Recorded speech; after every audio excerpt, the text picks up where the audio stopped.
Здравствуйте, граждане свободного мира! Здравствуйте, граждане свободной Украины! 25 апреля 2019 года президент Украины Петр Порошенко подписал закон Украины об обеспечении функционирования украинского языка как государственного.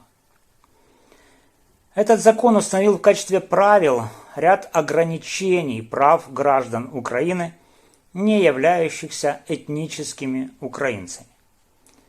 В качестве обоснования законности вводимых ограничений данный закон содержит грубую фальсификацию правовых основ возникновения украинского государства. Что это за фальсификация? Преамбула закона содержит дезинформацию о значении событий 1991 года, в результате которых была создана Украина. В акте провозглашения независимости Украины Верховная Рада Украинской ССР провозгласила независимость Украины и создание самостоятельной украинской державы Украина. Вопреки этому, закон про обеспечение функционирования украинского языка в своей преамбуле говорит о том, что акт провозгласил не создание Украины, а восстановление независимой национальной державности Украины. Как говорится, почувствуйте разницу. В акте от 24 августа 1991 года провозглашено создание Украины, а в законе про украинский язык объявляется о том, что якобы актом 1991 года украинская государственность не создана, а восстановлена. На кого это рассчитано? На лохов, не имеющих юридического образования и не имеющих ни малейшего понятия о праве. Но не все такие лохи, как того хотят Порошенко и его подельники. Итак, давайте запомним. В 1991 году Верховная Рада провозгласила не восстановление украинской государственности, а создание Украины.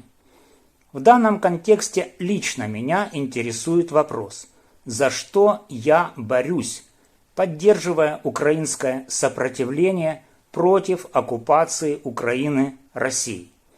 Борюсь ли я за украинский язык? Нет. Борюсь ли я за украинскую культуру? Нет.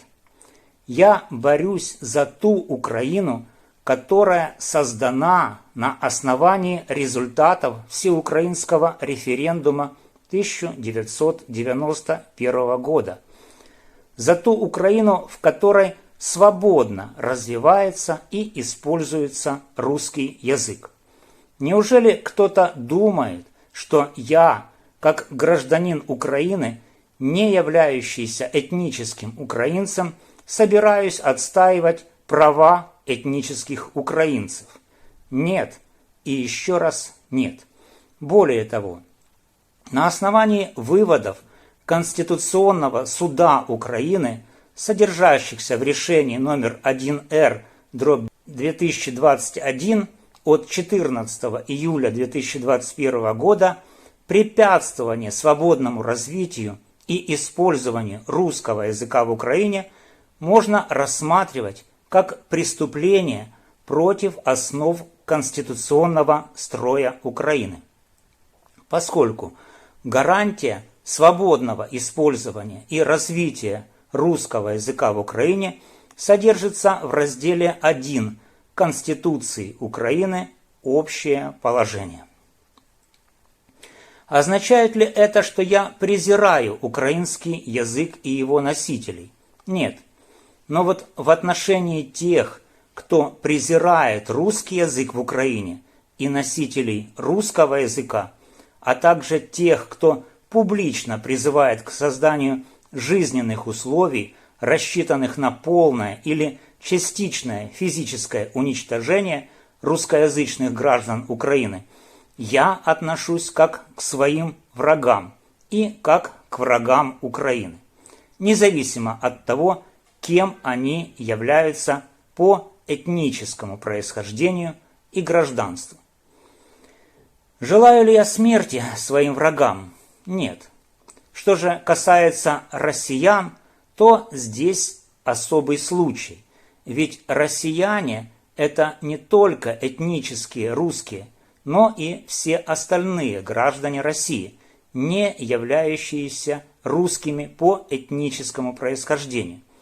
Стоит отметить, что Россия и россияне, поддерживающие российскую агрессию против Украины, также являются врагами русскоговорящих граждан Украины, поскольку Россия, посягнув на территорию Украины, проводит политику принуждения русскоговорящих украинцев к отказу от своего украинского гражданства, а значит и от своего права на самоопределение, которое русскоговорящие граждане Украины совместно со всеми остальными гражданами Украины реализовали в 1991 году. Именно за свое право быть гражданами независимой и суверенной Украины и сражаются русскоговорящие граждане Украины против российских оккупантов. И в этой борьбе я их поддерживаю. Итак, подытожим. Поддерживаю ли я украинцев, лишающих русскоговорящих граждан Украины права на свободное развитие и использование русского языка в Украине? Нет. Поддерживаю ли я граждан России, оккупировавших территорию Украины и принудительно лишающих граждан Украины гражданства Украины? Нет. Поэтому моя личная борьба направлена против тех, кто лишает русскоговорящих граждан Украины права на свободное развитие и свободное использование русского языка в Украине, против российской оккупации территории Украины, а также против принуждения граждан Украины к отказу от своего украинского гражданства. Я уверен, что эта борьба справедлива. В данной ситуации нужно понимать, насколько трудно русскоговорящим патриотам Украины бороться со своими врагами. Эта борьба достаточно метко названа гибридной. Это значит, что очень непросто в этой борьбе идентифицировать врага. Во-первых, с одной стороны, для русскоговорящих патриотов Украины врагом оказывается тот, кто говорит на одном с тобой языке, то есть россиянин-оккупант. А во-вторых, с другой стороны, для русскоговорящего патриота Украины врагом оказывается тот, кто является гражданином той же страны, что и ты, то есть гражданин Украины, поддерживающий препятствование свободному развитию и использованию русского языка в Украине. То есть ни языковый признак, ни признак гражданства не является гарантией того, что тот, с кем ты имеешь дело, не является врагом. Поэтому сейчас именно на долю русскоговорящих граждан Украины выпала честь стать победителями в этой гибридной войне. И да будут русскоговорящие граждане Украины достойны этой победы.